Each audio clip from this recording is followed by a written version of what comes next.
alaikum, Shaykh Javin. I can't hear you, mate. Get your microphone on. You're talking to yourself. You can hear me now. You stood me up two times in a row, man. We were waiting for you. Yeah, so many questions came in. Stuff for a while. Yeah. What is about that? Well, more important than that, how was your wedding today? What's it feel like? Such a commitment. Why do you think you need to leave it? Zoom weddings, man. It's made life easy for people. It has indeed. How's the Rabiul Awwal? Have you been to any Mawlids, or is your Wahhabi past catching up with you? That's stuff, Mawlids, mashallah. Every night's a Mawlid. Reading Shema and Imam. Back on Mawlid every night. Yeah. Alhamdulillah. We'll have a little chat once. We'll just give people a few minutes to come in. We'll have a little chat. Yeah, Ali Madad. Yeah, one of the more important things, somebody's jinxed our defence, right? Some Man United fans put a curse on our defence. I think the people who run the Premier League are ruining the competition this season. Yeah, you need more ability to give people a rest, but it's happening to everyone. So it'll be whatever it is. Well, defense guy. We've got quite a few people off. There's quite a few big names who aren't playing. Even my son was telling me that Gomez got injured in training today. That's what I meant. That's what I was saying though. Yeah. That's out of our first four defenders. Even my son was telling me that Gomez got injured in training today. That's what I meant. That's what I was saying though. Yeah. Sorry. Yeah. So that's 3 out of 4 of our first defenders that are out. Yeah. Let's start off with people now. Smoother.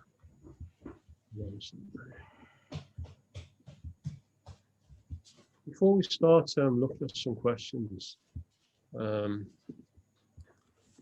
just a general thing about Rabi'a, Shahr Rabi'a, because we're in the last week of this blessed month, and so it was an opportunity to celebrate the birth of the Messenger with a difference, because the normal gatherings couldn't take place. But I think there's an important thing to take from that, which is that we celebrate a Nabi any way we can, whether it's a formal gathering or not. Whatever way we build our connections with the Nabi, and that's the most important thing. Because for too many people and too often, it's more like Shahr Rabi' becomes almost like a battleground, which completely misses the point. So instead of engaging in that and trying to argue and attack people who do or don't do it, people are just now forced sitting and listen to classes about the Prophet and just attend gatherings online and so on. So it's changed. Hopefully this will change the perspective of a lot of people, which is ultimately the purpose of this month is about renewing our love of the Messenger, and that's the beginning and the end of this deen. The beginning and the end of religion is to experience your relationship with Allah subhanahu wa ta'ala through the Messenger. So hopefully nobody got into any unnecessary discussions, arguments, debates around, but instead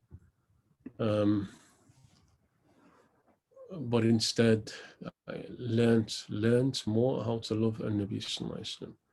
That's what a Rabi' is, and a Rabi' al-Thani is about.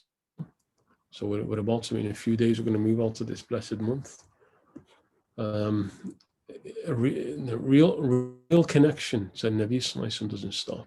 It doesn't stop.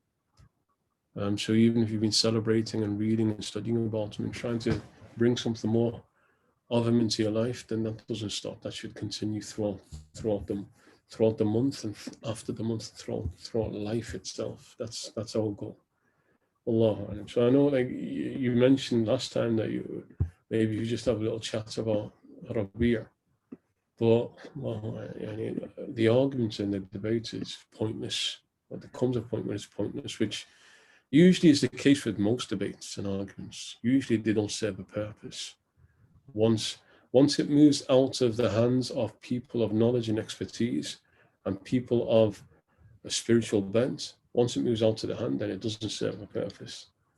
Our goal is to connect people to Nabi Sallallahu Alaihi Wasallam, and that's all it's about, just to understand what he was really about. Wallahu a'lam. Tayyib. Let's have a look what's going on.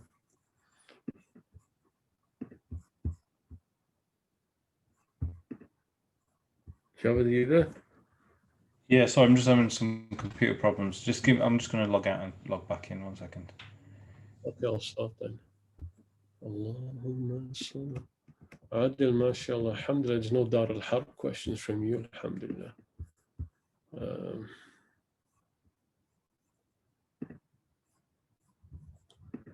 Let's have a look at Adil's. Are you back on? Yeah. Okay, let's, while we're waiting for Dr. Jabba to come back on, let's just look at a couple of questions. So Adil, what are the fards/sunnahs you do for a newborn baby? Is it just name them, circumcision, haircut with a blade within the first 7 days of birth? In terms of a baby,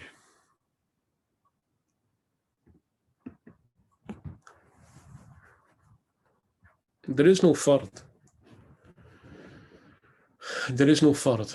There's no fard with a baby other than the ultimate fard, which is make sure you do your utmost to raise him in the best of manner. But that's such a general thing. In terms of specific details, what happens at the point of birth, newborn baby, they're all blessed, recommended practices. So hopefully the adhan was done in the right ear and the iqamah done in the left ear with tahniq, with rubbing something sweet like dates gently on the gums of the child, just to ease the pain. And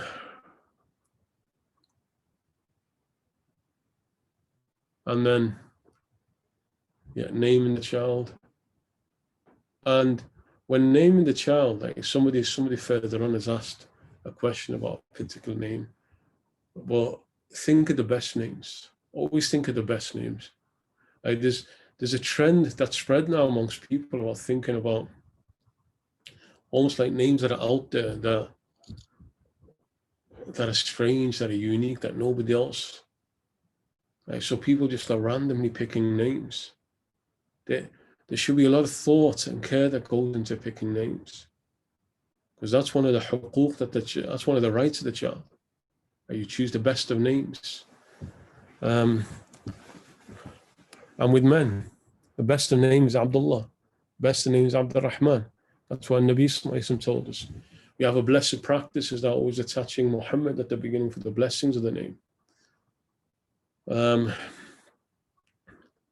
When you look at Sahaba, so many Abdullahs, there's so many Abdullahs amongst them. There's so many Abdul Rahmans amongst them. You look at the women around the Prophet, like some Fatima, Zainab, Khadija. These are the best of all names. So think carefully about names, because names shape the reality of people. Names affect the reality of a person. And in truth, that's perhaps one of the most important issues around the child, with a newborn child. Think of the name.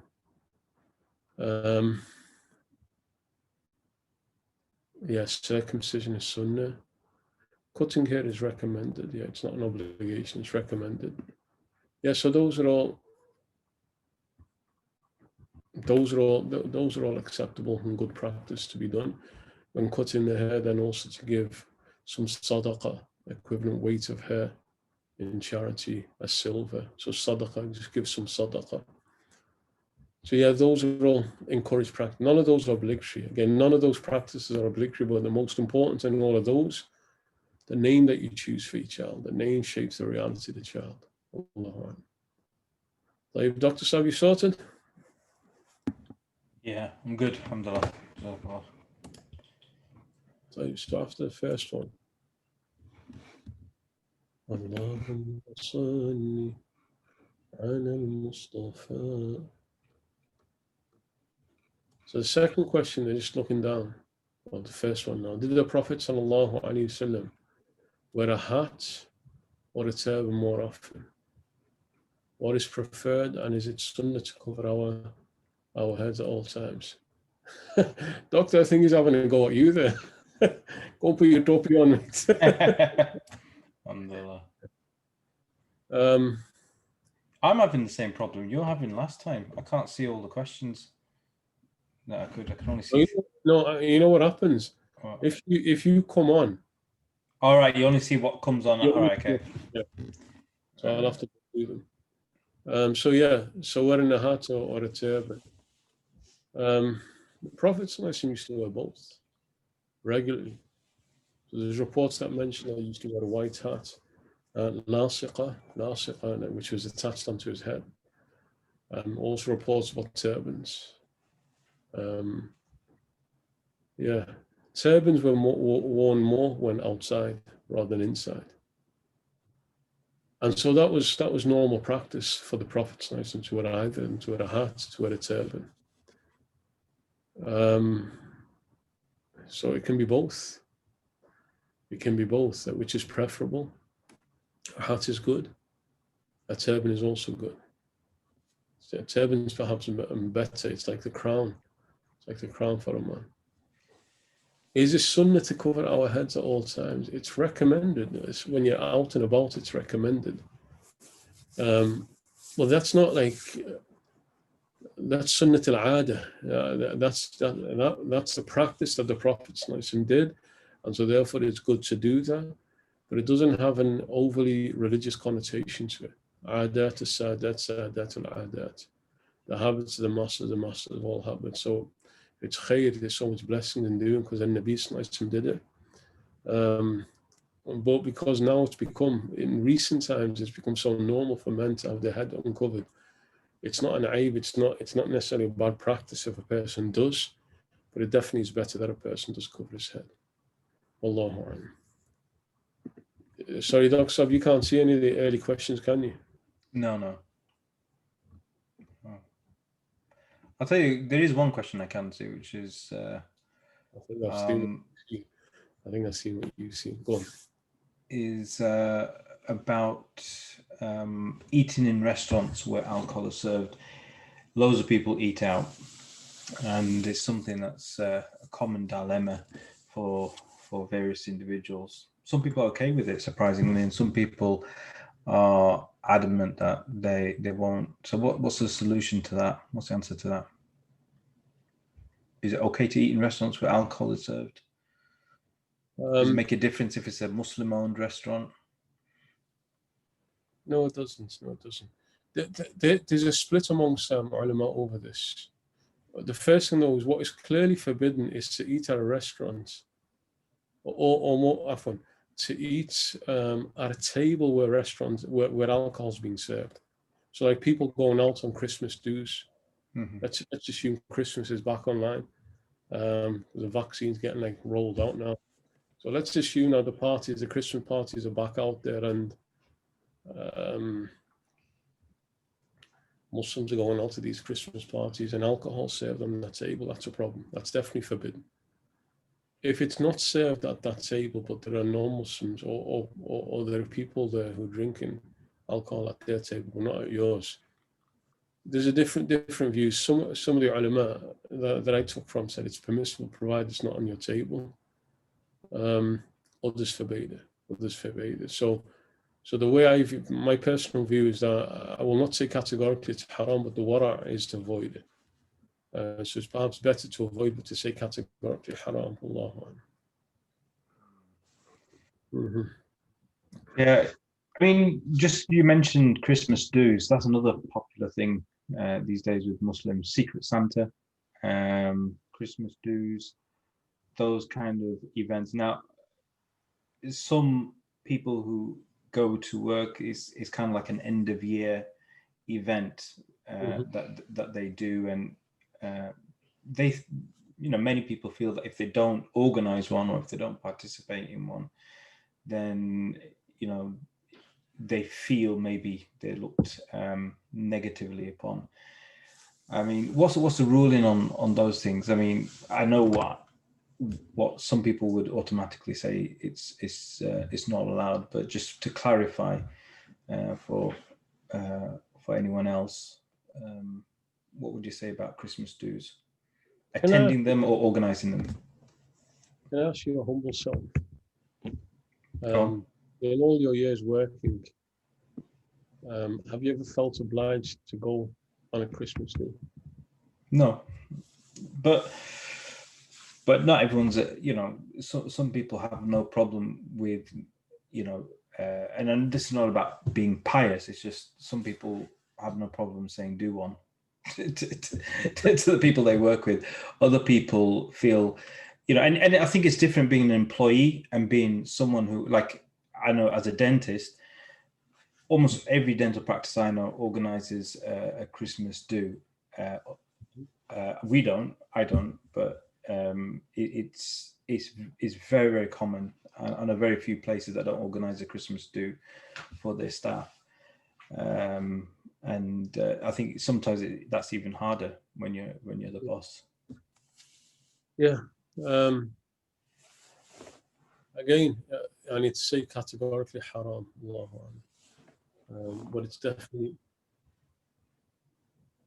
something that should be avoided. Nabi Sallallahu Alaihi Wasallam told us, "Man tashabbaha biqawmin fahuwa minhum." Whoever imitates a people is one of them. So, there's a lot of stuff that goes on around Christmas. Some of which you can get away with, some of which is a problem, is a definite problem. But like one of my teachers, when I discussed with him quite a few details, like having a Christmas tea, saying Merry Christmas, going out on Christmas dues and so on. Individually, each one of those, there may be some leeway. There may be some leeway around there. But the problem is when it's a whole package. Like everything going on in Christmas, you're taking apart it. Like whether it's something that's clearly haram or whether it's something where there's a fatwa that allows it. But it's almost like you become immersed in that culture in that way. And even saying that, for a lot of people, it's not religious. It's just like the end of the year, and it's just like a break for a couple of months. Just want to relax and so on. It's just become something which is,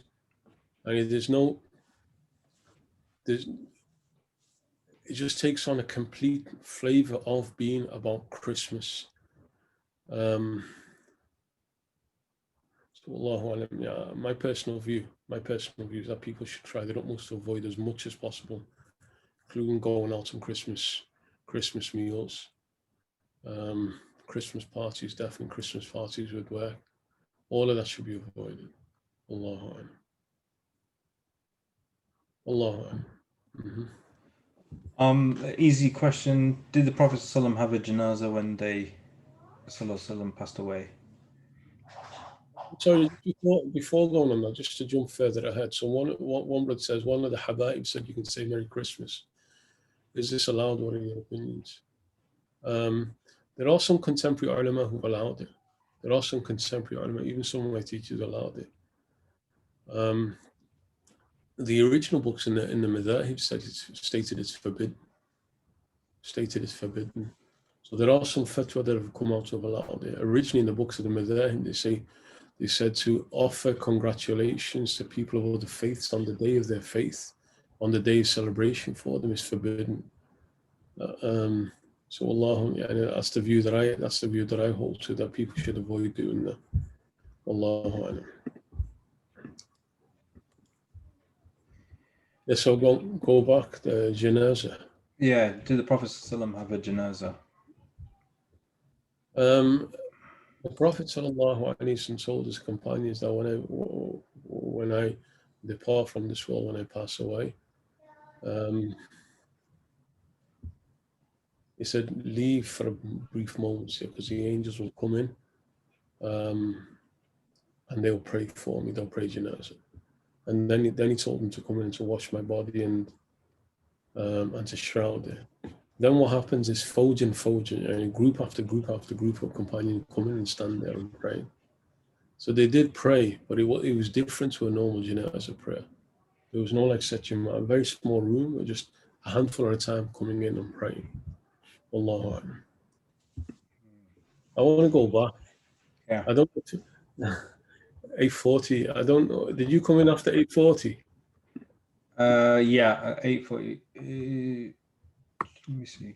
What's the earliest I've got? 8:43, I think, is the earliest. Okay, I'm going to ask you to answer this question, then I'll put my Salams. What are your view on Mufti Abu Layth al-Maliki, and is he someone that we can take from? I suspect that's either Zahid or Husnain who set us up, but it should be said. So go on, Bismillah. What's your view, and then I'll give you my view. I'll just simply answer the second point. No, he cannot be. No, we should take anything from him. Go on. I mean, my view, or our view, or your view on people as individuals, I don't know how relevant that is. The question is the one that you just answered is should you take religious knowledge from him? And he departs from the majority of scholars on quite a number of issues. But more importantly, from what we've heard, is sowing the seed of doubt in the sources of knowledge, particularly the hadith. And that is problematic, because once you begin to pull on that thread, then everything comes apart, and you find many people with barely hanging on to Islam because they don't have any faith in the hadith anymore. So yeah, full of problems. So yeah, is he somebody you can take from? No. If you follow the way of Ahl Sunnah, the form of that, then no. Even though he studied in Syria Arabic for a while, and then he went to Pakistan and some Darul Uloom and studied. When he came back, the idea is more recently is propagating. That's the key point, because he gives some fatawi in fiqh which are weird and strange to say the least. However, you always find historically that even those prominent scholars are here and there, they'll mention a statement where, so that itself is not a problem. I think the key point is that it's undermining the sources of authority of religion. That's where it becomes, and undermining the body of scholarship with its current as well as historical. And when you start seeing people just attacking ulama historically as well as current, and detaching people away from the tradition, making them lose confidence, that's where it becomes a real issue. So yeah. Stay away from him. Yeah. And we live in a time where there's so many social media shuyukh. So it's not, the issue is wider than, one individual. You've got to be careful where you take your religion from. Yeah. So Sister Aisha's asking about her 6-year-old child who's memorizing, mashallah, may Allah give him tawfiq. I don't know if you can hear me. Sorry, I just wanted to follow up just one last point on that, because it's an issue of critical importance. But what you said there is essential, like about trustworthiness and reliability in transmission of religion. So one of the key things, like there's all this talk about ijaz and isnad and so on. Most important thing is taking from people who their shuyukh and other scholars around them can vouch for them. That's the ultimate way that you know. Like when you're looking at people that you're taking knowledge from, it's not him as a personality, as an individual, it's a system. And so there you look at the connection that he has with the shuyukh and other ulama and so on. There you know that there's reliability, and that's the problem with certain individuals that have popped up recently in England and in America, and where there is no such system around, where people can come and just misguide the masses. So when you're looking to take knowledge from people of knowledge, seemingly, look at what's around him. Look at how do people of knowledge speak about him, how Do his own teachers speak about it? And you don't tend to find that with somebody like that individual. And you often tend to find that they reference their teachers a lot.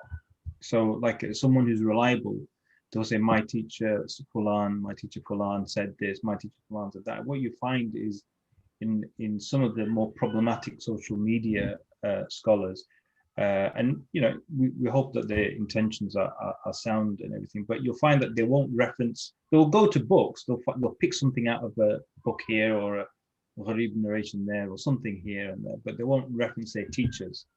You'll very rarely them say, oh, my teacher so-and-so, or my teacher so-and-so. That's very rare for them to do. And that's, for me, is a red flag. Mm-hmm. So where were we? Yeah, so Sister Aisha's 6-year-old boy is currently memorizing Juz Amma, as well as being at full-time education at school. So I often wonder, what is the best way of facilitating this journey for our children? Do we rush and pressurize a child to get the memorization of Quran done within a few years? Or do we take a slower approach? I am concerned regarding the pressure the child comes under to fulfill the memorization, as well as having good performance at school. What's your advice as a parent? What's your advice? There's no fixed rule. What I wouldn't do is necessarily worry about schoolwork, right? Children have a vast capacity to learn. The younger they are, the more they can learn. Same with languages; they can absorb so many languages simultaneously. But you have to kind of gauge it for every child. So some children will be able to cope with what you're giving them in terms of a sabaq or however it is that you're trying to teach them, and others don't. And if they don't, then the worst thing you can do is pile more on them, because that's surely going to turn them off. So it's very difficult to give advice and a rule that's going to fit everyone. So all my kids have been very different when it comes to learning Quran. What we don't do is leave it. We just do, even if it's a little bit, we do something with them, because that connection with the Quran's the key thing. Yeah, and Sister Aisha, I think, first of all, not to criticize, but that's placing the greatest priority on performance at school. But that's not a criticism. That's the way we are. That for us. Hifz of Quran is good. It's blessed. But it's more the attachment with the Quran, the love of the Quran. That's what the parents has to instill within their child. Whether that child becomes Hafid or not, that's a very different discussion. Whether the child becomes a Hafid or not, very, very different discussion. And what was it? So in a few classes recently, we mentioned that, like, even from the Arba, the 4, Sayyidina Umar wasn't a Hafid of Quran. From the Mujtahid Imams, not all of them were Hafid of Quran. So even though there's so much blessings and greatness in carrying the Quran, the real thing is that love the Quran and wanting to have that attachment. Half is not guaranteed salvation day judgment. It's the people of the Quran who live their lives attached to the Quran. So that's what you want to instill within your child. So don't rush the hifz of Quran. Don't rush the hifz of Quran. If as Dr. Javed mentioned, that you can see clearly that child has a real love for it and he's absorbing like a sponge, then don't hold them back. But if not because you're prioritizing other stuff like schoolwork and so on, but it's coming slower, then so be it. That what you don't want them to start turning away from the Quran because so much pressure is being put on them. If they hate schoolwork, that's one thing. If they hate the Quran, that's another thing totally. That's an essential faith. Wallahu a'lam.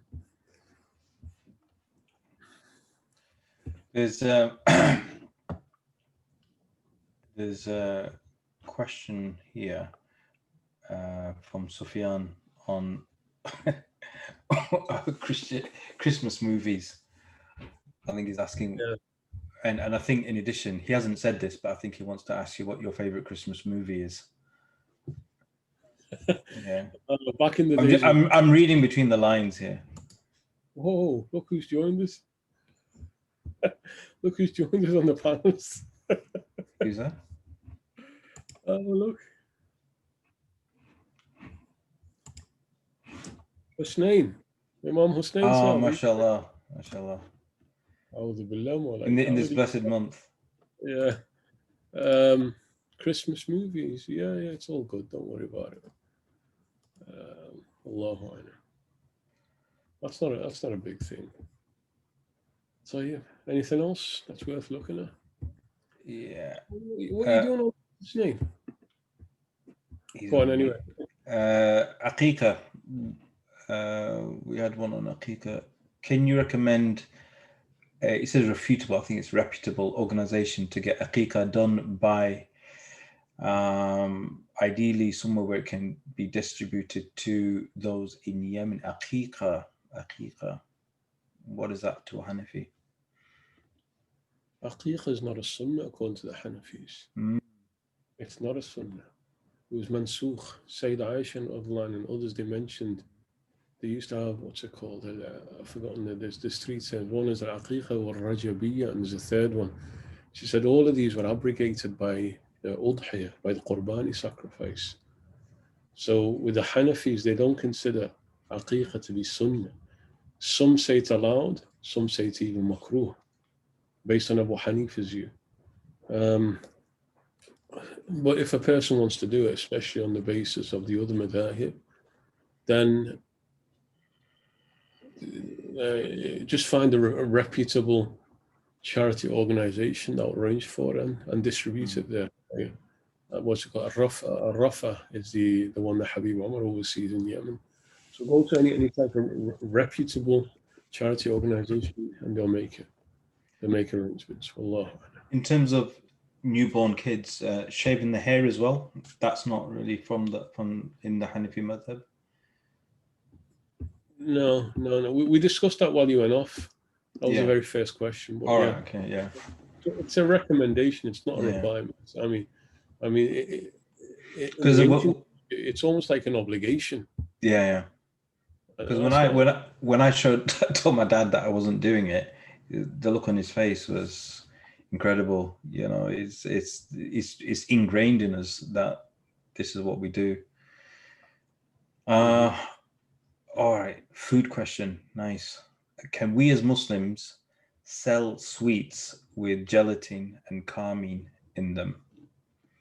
Do you know what carmine is? I don't even know what that is. Carmine's that, you know, the beetles that are crushed up and they get the something like that, something or some insect thing. The insect one is allowed with the Malikis. If an insect is killed with the intention of consuming, then it's allowed with the Malikis. So on that basis, it could be argued that it's allowed. Gelatin is more of an issue. There are some who are given fatwa that it's allowed based on istihala, that it's undergone change, it's transformed. That's debatable. Wallahu a'lam. So, yeah. Okay, there's a question about an oath, but I can't see the question. I think it will come on. Let me go back to the oath question. Where is it? I can't find it now. Okay, whoever asked that question, just type it again. We'll have a look at that as soon as we can. Let me answer this. It's a great question, this one. Even though the question is trying to say it's serious. Serious question. I've been wearing these United trackies with the devil logo on the thigh. I've prayed quite a lot in them. This is better avoided, but is it something to make tawbah for? Stop laugh. How are you going to tell me to stop laugh? Sorry, Dr. Saab, I came on before you. No, it's okay. I think you need to make some serious tawbah for ever being associated with a team like that, a team of devils. Yeah, never wear anything like that again. That's just totally haram. Astaghfirullah. Go on. We got a question from Jawad. I don't know whether you can see that. How can one persuade someone who's very interested in becoming Muslim and believes in everything apart from angels? Sorry, do you know what? Unless it's my side, but your sound's breaking up. Let me see. Hasnain, it's time for you to take over, mate. Can you hear me now? Yeah, I can. Yeah. Hasnain, come out to your show, man. You little girl you are. I know. No. He's worried that he's going to be exposed as not being Sunni. Okay, this may be the oath question. Let me just go back. This may be the oath question. So I made an oath by Allah with two people, but one of them said that I can break the oath, meaning I can tell the person about what the oath was made on. I haven't asked the other person whether I can or not, but I'm pretty sure the other person will say I can break the oath, so can I break the oath? I don't know what that... I'm not exactly sure what that's asking. 8:35, because it's before you. Doctor, do you ever try and decipher what this is? I made an oath by Allah with two people, but one of them said that I can break the oath. Meaning I can tell the person about what the oath was made on, but I haven't asked the other person whether I can or not, but I'm pretty sure the other person will say I can break the oath, so I can break the oath. Whoever said that question, clarify exactly what was said in the oath. Clarify exactly what was said in the oath, because that's not making any sense. Allahu. Hasnain, come on out, Hasnain. Jawad was, this is the question I was asking before. Jawad was asking. Assalamu alaikum, Shaykh. Hey, whoa. Some like little jinn, come on, man. A'udhu billah. When you say Shaykh, are you talking to me? Are you talking to me or Shaykh Haroon? You're the big time Shaykh, bro. You know what? We're gonna have to remove Dr. Jav because his connection's really weak. So you're gonna have to come on. Nah, you and your followers are ready for my kind of craziness. That's why you won't have me on. Hold on, your sound's breaking up. Is it mine then? That's the problem. Yeah, it's you. Is it mine? Yeah. Yeah, because Jav's is coming clear for us. Okay, so there's an issue on my side. Tell you okay anyway. Turn your mic off anyway. Ma salama.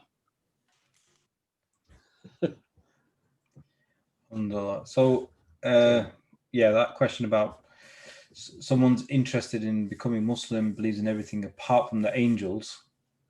This is the only aspect stopping them. Apart from the angels. No. If that person, I'm just trying to find where that question is. So you say, sorry, what time? 8:59. Allahumma salli ala Muhammad.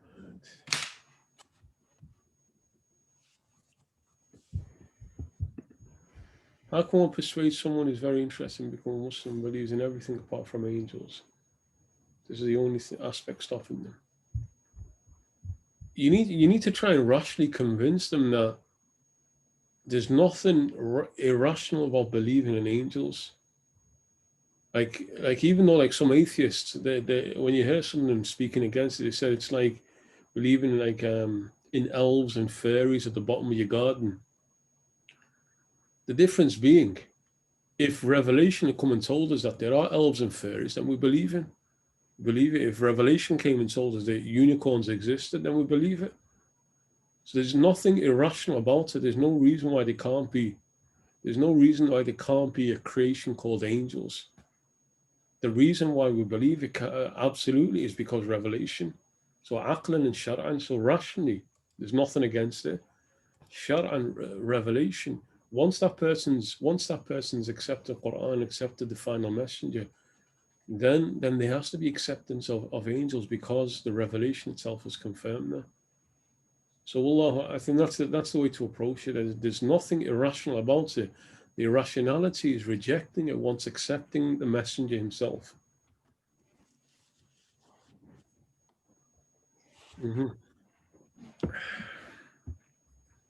Muhammad's come up with a very nice question, Muhammad Khan.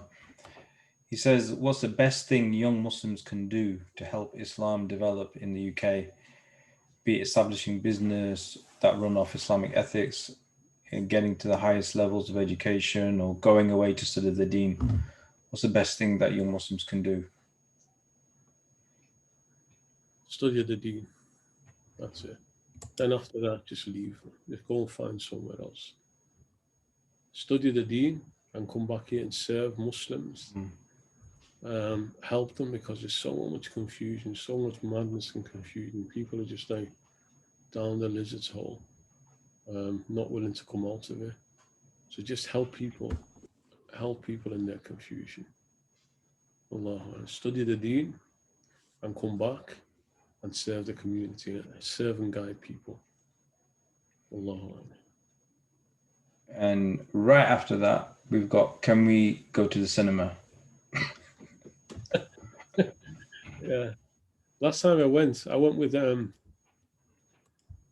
who did I go with? I went with the kids, with my kids. We went to watch Lion King, the animated version. It's quality, that was. It was great watching it. So yeah. Is that the cartoon? When you say animated, do you mean cartoon? No, sorry, the recent one that came out like some months ago. So yeah. Again, there's nothing inherently wrong with going to the cinemas to watch movies. And I know some people talk about the environment and so on. So if there is something haram going on, but that usually isn't the case. Wallahu a'lam.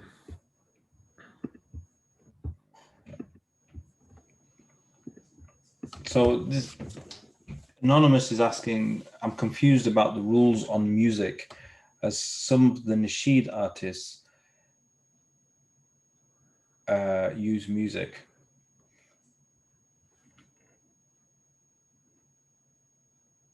Maybe they mean musical instruments. I think that's perhaps what they mean. Or maybe they mean backing tracks. I don't know.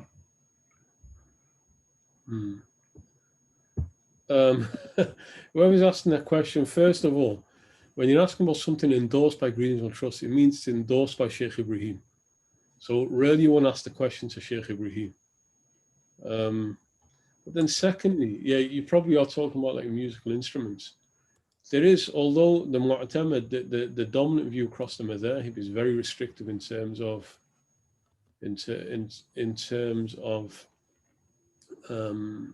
musical instruments. But there are opinions that do exist that give some scope for it. Allahu a'lam.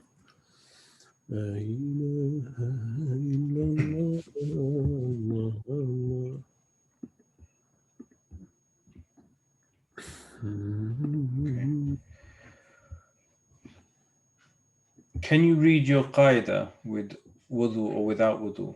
Do you still get the rewards, or do you still need to do wudu because his tajweed. Because of tajweed, even that doesn't make sense. But go on, that's a straightforward question for an alim who studied for 20 odd years like yourself. So, so do you want to answer that one? And then either me or Husnain, I'm going to shoot you down. You can read the qaida without wudu, but it depends if you mean like holding the book, that a book with the Quran in it. You can't hold that with wudu. Without wudu, sort of fun. Sorry, you know what? I can't hear you clearly, but so just to clarify, so the fatwa that you're giving is that you're allowed to touch it, hold the qaida without wudu, but the ayat of the Quran within it, especially when you come to the end of the qaida, you have complete ayat of the Quran. You can't. No, you need wudu for. But the earlier part of the qaida, it's usually up to just around halfway. Yeah. It's letters and words, so that can be touched with. Yeah.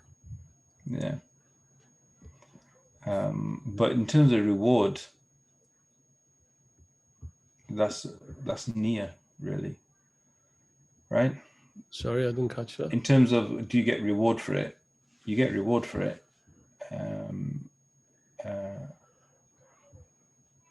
The reward is linked to your niyyah, right?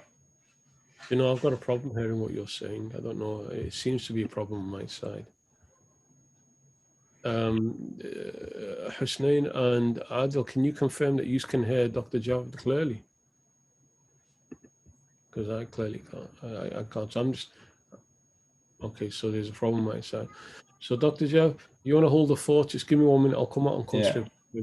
But hold the fort means you've got to start answering questions. I don't know about answering questions. So don't worry, I'm not going to answer any questions. We're just going to wait for Shaykh Haroon.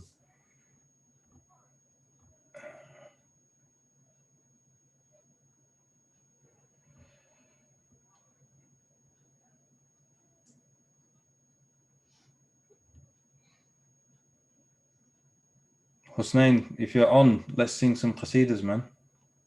Tafaddal, Bismillah. Well, what do you want to sing? 12 Days of Christmas. On a serious, one of my students asked me who you are. So can you just give an introduction about yourself? Yeah, literally no one that you need to worry about. Shaykh Haroon's the main person here.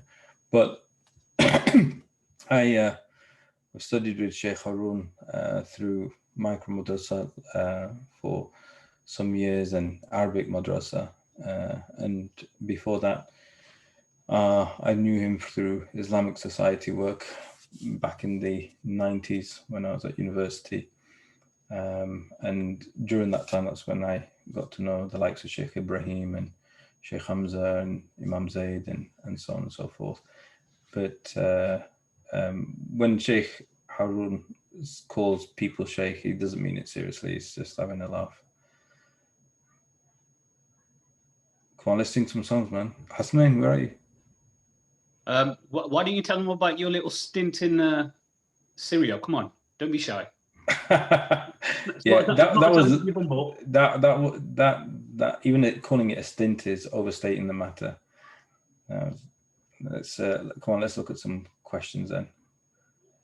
Hussein, let's answer some questions for Shaykh Haroon. I seen a question earlier. Somebody was asking about the cave. Do you want to shed some light onto that? What was the question? Read it out to me. Well, it's gone now when they made me a panelist, but before that it was there saying, is it permissible to go there when there's no due care to any free mixing, etc.?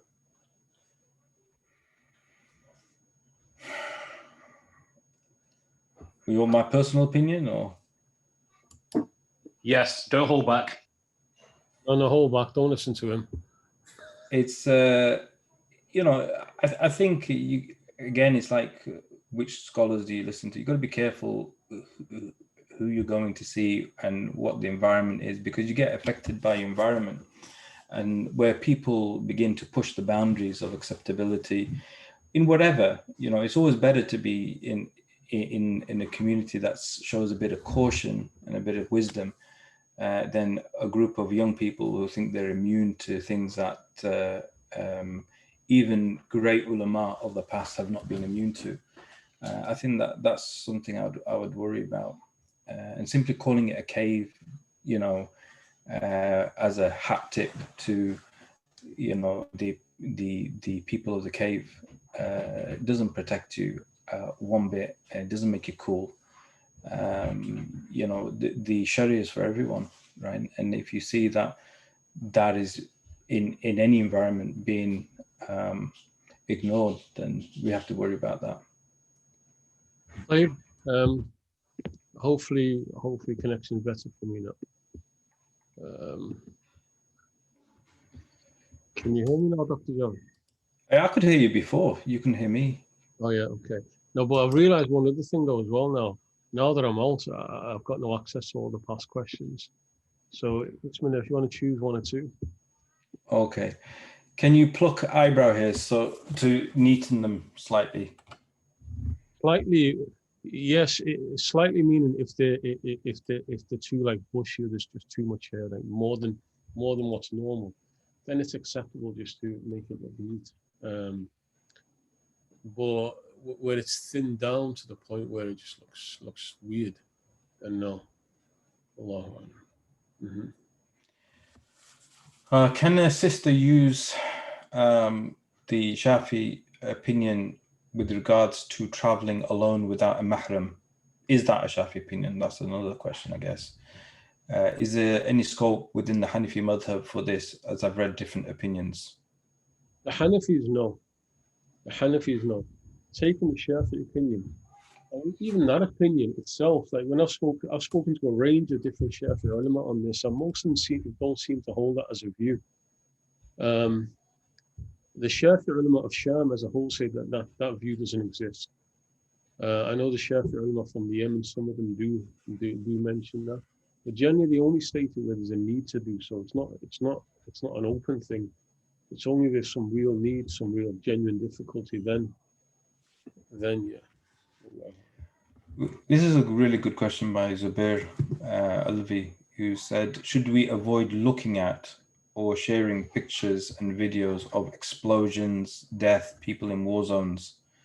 What if the intention is to raise awareness? The problem there is that raising awareness is one thing. Raising awareness is one thing. The problem is that one is that it almost like becomes like glorified, where like in movies, for example, it's like constant exposure to death, glorifying the whole experience, which is such a horrific experience for people, and normalizing it, and losing respect for the loss of life. So I mean, when you've got all of those type of problems, then it should be avoided as much as possible. But raising awareness of the severity of it, well, not the severity, just about what's going on in like Palestine, in Iraq, and other parts of the Muslim world, then if it's effective, if it does have an effect, then there may be some permissibility there. Allah. Okay, so istikhara, right? What's the correct method of doing istikhara? This question is said that they've been doing istikhara on a particular matter but still remain confused at the end of it. How can I proceed from it? First of all, the way that the Prophet ﷺ taught us to do istikhara, do a fresh wudu, and then pray to nafil with niyyah of istikhara, and then make the dua that the Prophet ﷺ taught us, particularly make that dua that the Prophet ﷺ taught us, and then after that, just leave it, and you just go to sleep and so on, and then leave it, or keep on doing it for 7 days. If at the end of it you're still confused or nothing clear comes, then leave it, and that itself is a sign, because if it was meant to be, and if you've done it, that's a simple step that the Prophet ﷺ taught, then an answer will come to you. So if you've done that and you've done it for 7 consecutive days, then, and you're still confused, then that's a sign itself that you should leave it. No. What's your views on blasphemy laws and how they're applied in Pakistan?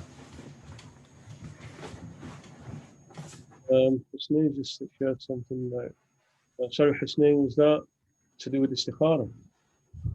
If it is, then share the link here now. If it was to do istikhara. Blasphemy laws. Yeah. Allah, I don't know the exact details of the legal system in Pakistan, but blasphemy against the Prophet, against any symbol of religion, key symbol of religion, that person, particularly if he's a Muslim, and even if he's a dhimmi, on some methods, that person would be put to death. So the concept of blasphemy as a legal verdict is there within Sharia. The push to try and remove is secularization of legal systems. So within a Muslim state, there are blasphemy laws that are applied. There are certain things where if a person was to insult them, as within secular states, there are certain things that are untouchable. So for us, like for example, you can be not necessarily put to death, but burning the flag, for example, insulting this symbols of the states. The modern nation states has its own symbols, which if they're desecrated, there'll be consequence to it. And for a religious state, a Muslim state, then it's the symbols of religions that cannot be desecrated. So if somebody insults the Nabi Sallallahu Alaihi Wasallam as a Muslim, he's put to death. That's absolutely clear. Allahu Akbar. Let's do a couple of quick questions. Pork gelatine allowed, yes or no? No, it's not. No, it's not. Beef gelatin allowed, yes or no? That's the same. That's the same. No, it's not. But just to add here quickly, like for example, injections that are needed for medical reasons, where there's no alternative. As a general rule with medicines, there's something that's haram is allowed if it's tried and tested and it works, and that person's genuinely suffering, and there is no alternative, then it would be considered allowed. If the beef gelatin was from a cow that was slaughtered properly in accordance to the Sharia, then that would be allowed, right? That's right. Yeah. Okay. Is it makruh to sleep after Asr? And when is the end time for when you can sleep? There's some ahadith that indicate that if a person sleeps after Asr, that it does affect his mind. So yeah, it's discouraged. It is discouraged. Yeah. Okay. If you're looking to marry someone, how can you tell if they are real? Families can obscure actual character of the person you want to marry. You'll never totally know whether somebody's real or not. Even when you get married to somebody after, like 14, 15 years, Dr. Jobs, been married even longer, then you still find out stuff about your partner. So you can never totally know, but there are certain key things that need to be known. As long as you know, like all this romantic idea, like almost coming out of movies about this perfect relationship and so, that's all a load of nonsense, that is. More often than not, people who get married, that if they knew everything about their partner before they got married, they wouldn't have got married to them. So you make sure that there are certain key things in place that are acceptable, and then tawakkalna ala Allah, and then it's a journey. It's a lifetime experience trying to get used to each other and bettering each other and so on. So if there are certain key things you don't know about, then you should not go ahead with it. But if there's certain key thing, the key list that you can tick off, then Bismillah. Don't overcomplicate it though as well. Don't overcomplicate. Don't have this long list where everything must be perfect before getting married to somebody.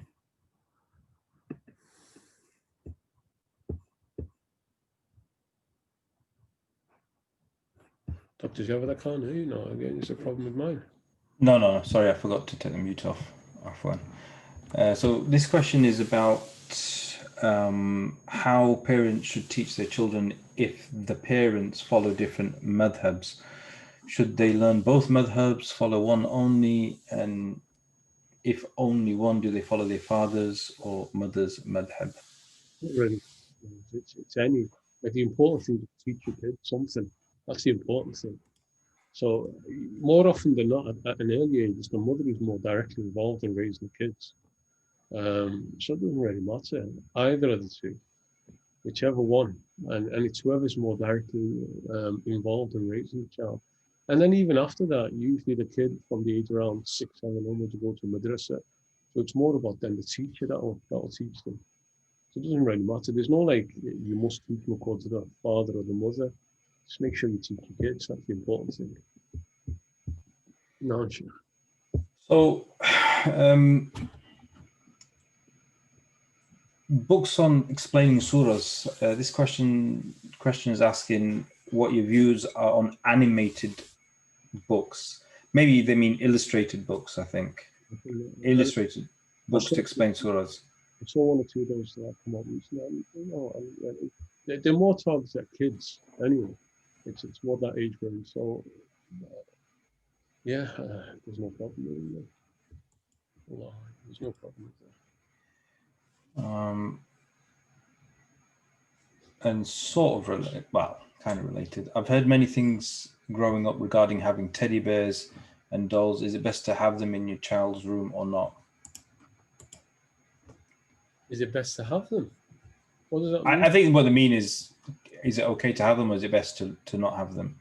It's a choice. It's a choice. If you want to have them, then fine. If you have them. There's no like requirement that you must have them. Mitchell, behave yourself. I've just seen what Mitchell sent, 918. What does that mean? He's trying to wind us about that luckiest of all defeats against Villa. Astaghfirullah. Exactly. Mitchell was a decent guy until he came out as He's gonna have to do Umrah and seek forgiveness again. Yeah. Can a man wear a platinum ring on a chain across his neck? Can a man wear a chain? That's the question. No, he can't. I don't care whatever like some fake muftis are doing. A man can't wear a ring. A man can't wear a chain. The only jewelry that a man can wear is a ring. And then there's a difference. Like what's categorically forbidden across all is gold. What's agreed by all is silver, as long as it's not heavier than 5 grams of silver, 1 pound. Then like platinum or titanium rings, then like the Malikis allow it as a ring. The Hanifis and others don't allow it. But a chain, like a chain and an earring and all that's a woman. That's not a man. That's a sign. That's a sign of the times where men have become like women and women have become masculine. Hassan wants to know if Abiha is a good name for a baby girl. I know that at the beginning, and I don't know if Hassan can maybe type it in Arabic, because often these types of names, like you don't actually really know what they're about because it's been transliterated. So we can find an Arabic version of that and share it. Allah. Abiha. I don't know. Actually, this question, I've heard a few people in different places asking this. Is there anything that someone can read for someone who's going through sort of delusional and paranoia-filled phase? I don't Is it? I don't know. I can't answer that. If somebody I can read it to, I've sent the questions that are over. And inshallah, we'll try and find some du'as from our teaching. I don't know. Is it inherently better to live in a Muslim country or try to move somewhere like Tareem? Is as a Muslim from the West who wants to serve the community, am I better off protecting myself first by relocating to Muslim lands or trying to propagate the deen in England? Dr. Javed, let me ask you a direct question, and I'm conscious of time. I've got about 10, 15 minutes left. Is hijrah wajib? Is it an obligation upon Muslims that they must leave lands that they're living in and go back to some Muslim and find somewhere to go, whether it's Yemen or Morocco or any Turkey? Turkey is the big place now. Is it wajib? Are Muslims forbidden from living in non-Muslim lands? Well, the companion. Sorry, even if they're born and raised there, because that's the issue. Yeah. It's relevant to all here. I wouldn't say it's forbidden, because we've got examples of Sa'ad ibn Abi Waqqas. Where did he live and where did he die eventually? Right? We can't say that is a Muslim country. And there are examples of other people who, for da'wah purposes, for a reason, went there. But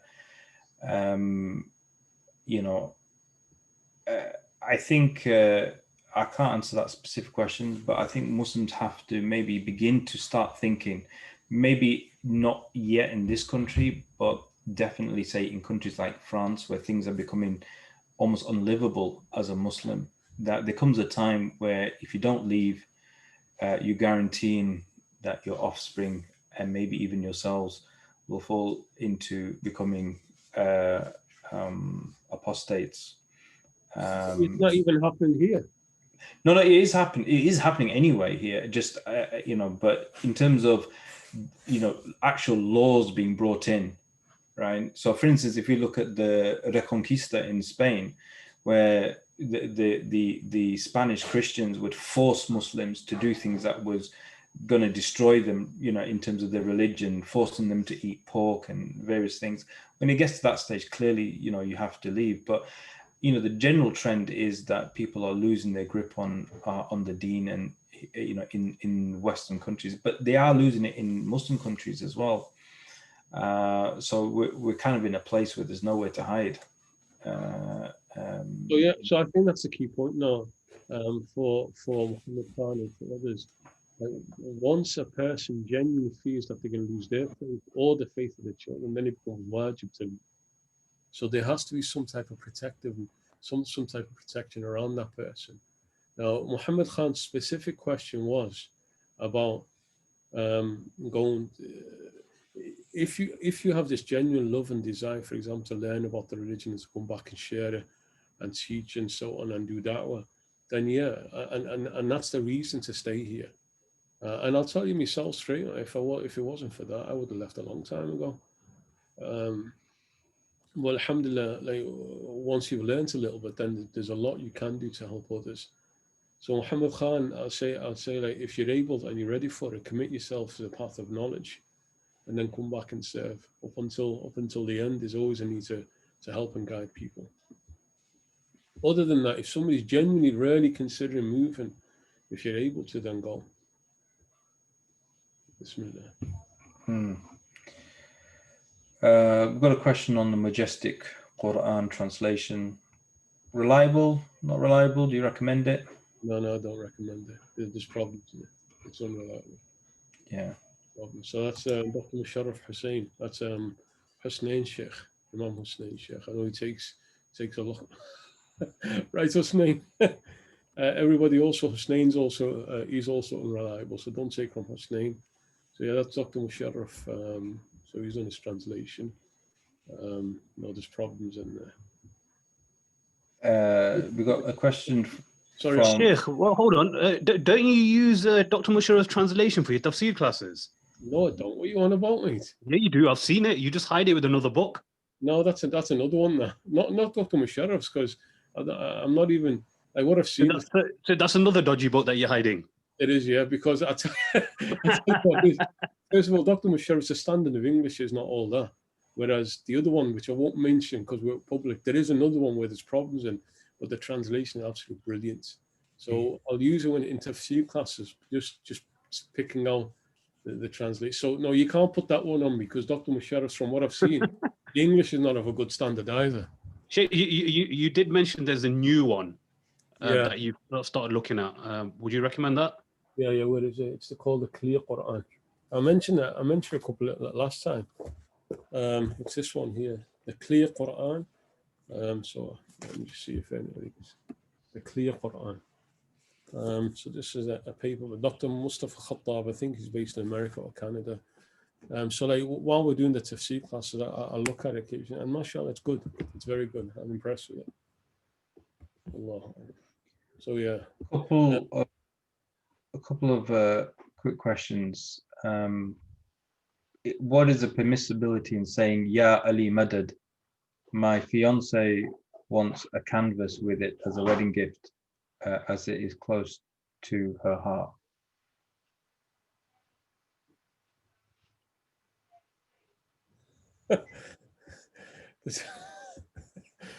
Sorry, Jav, have you seen a problem in that question?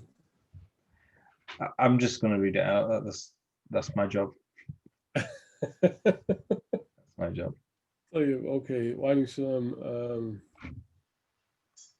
Yeah, Ali Madad, yeah, istighath is allowed. Istighath is allowed. So yeah, there's no problem with that. Saying Ya Ali Madad. It's like me saying Ya Husnain Madad. If I say Husnain help me, Jawad help me, Ya Ali help me. Allah subhanahu wa ta'ala is khaliq al-ashya. Allah subhanahu wa ta'ala is one who creates help through any way that he wants. Well, in saying that, we do not believe that Sayyidina Ali or Nabi sallallahu alayhi wa sallam, anybody has independent power.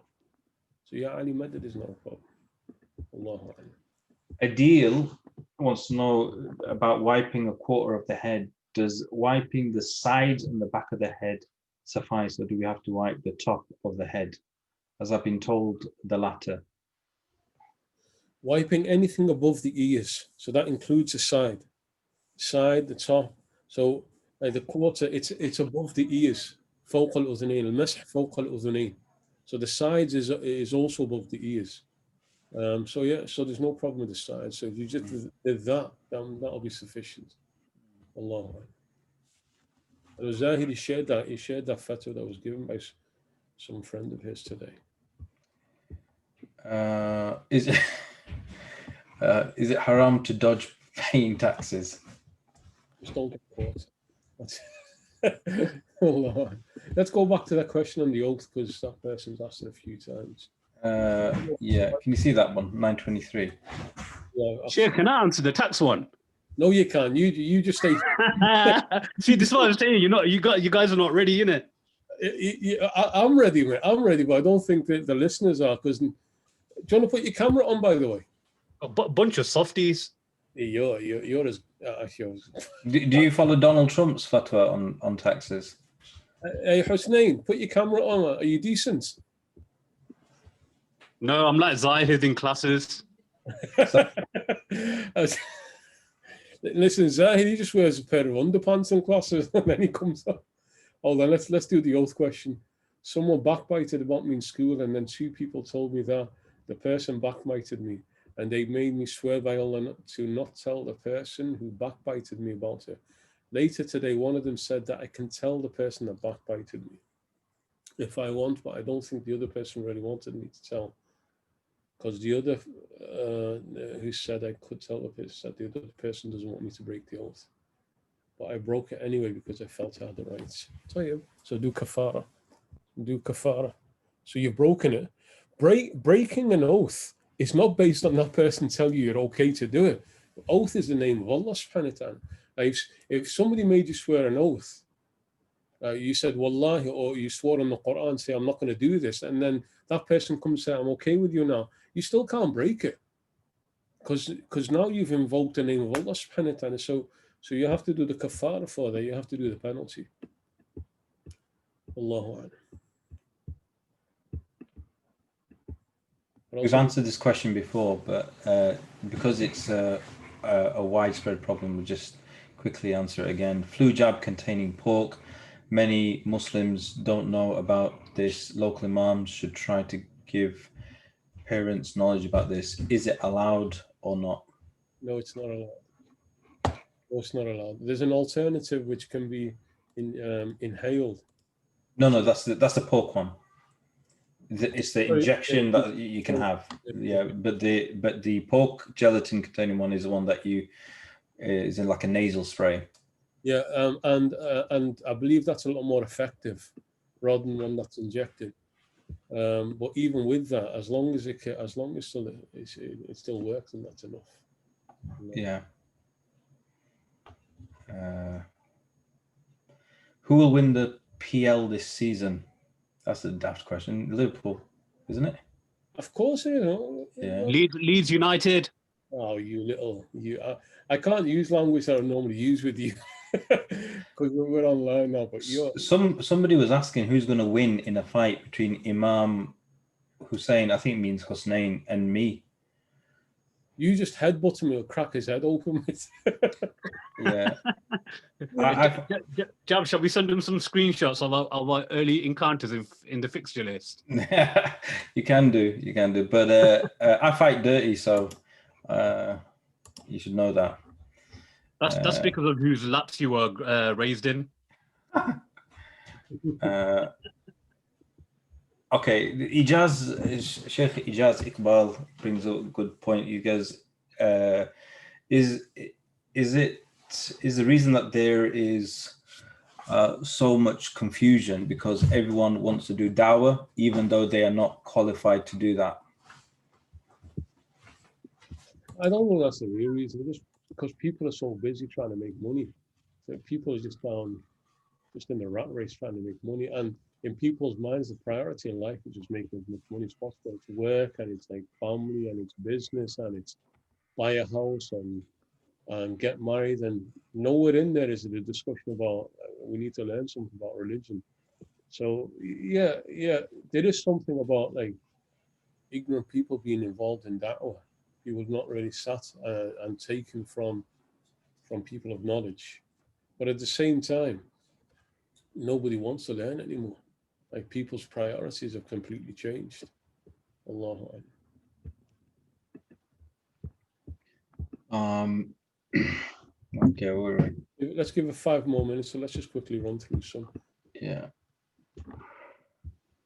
Okay, no, I want to ask you this one, Dr. Jab. Haidar Ali is a trouble causer, he is. He claims to be my favorite student in micro madrasa, although he just harasses me with his train of questions. 9:45, he says, Sheikh Javed, are you getting the new COVID vaccine? Ooh. Can we ask Sheikh Ibrahim that one, actually? Yeah, we forget him, mate. He'll go a bit wild talking about that.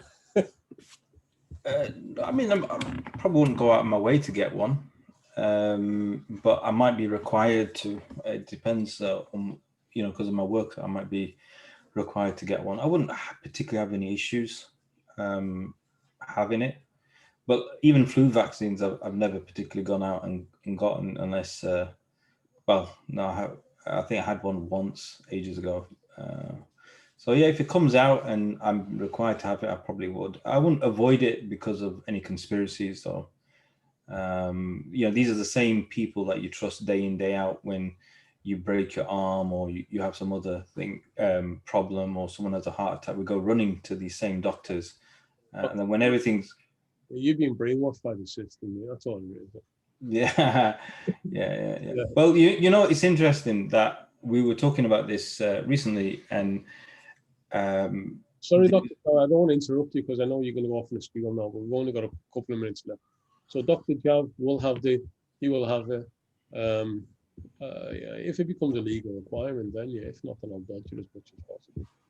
Sheikh, there was a question about Dr. Tahir. Can you answer that? That's your question, isn't it? No, it's not mine. Mine was on the cave, and Jab answered it. What did he say about a cave? What cave are you talking about? The one in Birmingham. Is it, that safe space? the one that Zahid's trying to get into, but they won't let him in. Yeah, that's the one. So yeah, so there's something about Dr. Tahir having some matters with Shia, and people went crazy, but yeah, there's issues before about him. Wallah, so I don't advise like following him because there are some issues around. Like, his earlier stuff, up until the early 2000s, was brilliant, but when he started to get involved in politics and these matters, and he started to be a bit more lenient with interfaith, etc. So that's why it became a problem. It was the interfaith, and yeah. Don't get involved in interfaith because you lose your religion at that point. Interfaith means compromising in your faith. That's what it means. Yeah. So even ulama, like when they start getting into that, instead of going in there for the sake of da'wah, it's more about accommodating. That's where it becomes a problem. So yes, like Dr. Tahir, there's issues there, there's problems there. Do you have anything else?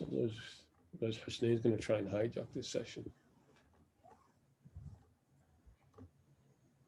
What are you saying, Dr. Jav? Best names for boys and girls. Abdullah, then Abdul Rahman. For girls, the four holiest, like say the Maryam, Khadija, Fatima, and Asya. Go with the best of all. And is it? Oh yeah, coffee question. Is it good to drink coffee to stay awake and learn sacred knowledge? Tiredness overtakes me, especially in winter. Husnain's always falling asleep. We have classes late into the night. He's always falling asleep. He needs to start. I've got messages to prove it's you. and yesterday you just made this excuse about your internet connection. No. We were doing tafsir and I loved the tafsir classes, and then I don't know what happened. Well, let's get some more questions in. Is it good to drink coffee to stay awake and learn sacred knowledge? Yeah. Jab, the one right on top of the list, that seems like an actual problem for whoever has asked. So can you address that? Read it out for us. It's the ones, Salam Sheikhs, from 843. What would you advise a person who's struggling with a sibling who is also their wali? Hey, what? Sibling in younger years. Was very generous. Okay. The sibling in young years was very generous, always struggled with being hot-headed, but never challenging in terms of financial matters. The person is now constantly self-pitying, saying, what has anyone ever done for them? Also putting down other siblings who support, saying they do nothing. And in the end, finding ways. So this is one of those personal questions where it's probably going to be more productive if you contact Shaykh Haroon via Rawdah Trust, so that we can explore that, because it's a genuine issue. But these personal ones are always best dealt with directly. Just also to jump on, because we probably have one or two last ones. What can I do to hold my wudu for longer? I get really bad gas when I'm in wudu. Don't laugh, please. If you can't hold it, well, like bad gas, maybe doctors, you have help out here, but it may be a medical issue, maybe to do with your diet. But other than that, like, if you can't hold it, then you can't hold it, and then try and refresh your wudu as often as possible. Wear khuffayn. Yeah, wear khuffayn, yeah, but Allahu A'lam.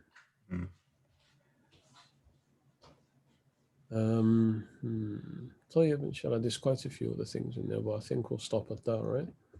And inshallah ta'ala, maybe next week we'll have another session, because we missed a couple of sessions, so maybe next week we'll come on again. You okay with that, Hassan? You're going to join us next week? If you want me to, yeah. I'll make sure I'm decent next time.